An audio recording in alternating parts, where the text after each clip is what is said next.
இன்றைக்கு என் ஜெப நேரத்தில் நான் காலைதோறும் எழும்பி விடியற் காலையில் உம்முடைய சமூகத்தில் காத்திருந்து ஜெபிக்க எனக்கு கிருபை கொடுங்க, எனக்கு உதவி செய்யுங்கன்னு நான் கேட்பேன். நீங்கள் அதுக்கு அவருடைய உதவியை நாடுங்க. அப்போ அந்த அதிகாலையில் எழுந்து ஜெபிக்க அவரே நமக்கு கிருபை தருவார், அழகாய் நடத்துவார். சரியா? இன்றைக்கி சொல்கிறீங்களா? அந்த அதிகாலையில் நாம் சந்திக்கணும், எனக்கு உதவி செய்யுங்க, உங்கள் கூடவே நான் இருக்கணும், அது எனக்கு போதும். அதிகாலையில் வந்து நான் சந்தித்து உங்களோட பேசணும், கிருபை தாங்கன்னு கேட்குறீங்களா? கேளுங்க. அப்படியே வலதுகரம் உயர்த்தி, தகப்பனே காலைதோறும் உடைய கிருபை புதிதப்பா.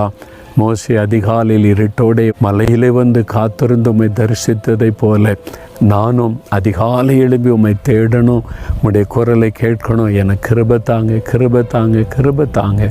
காலைதோறும் உடைய புதிய கிருபை எனக்கு கொடுத்து வழி நடத்துங்க. என்னை அதற்காக ஒப்பு கொடுக்கிறேன். இயேசுவின் நாமத்தில் ஜெபிக்கிறேன் பிதாவே, ஆமென்.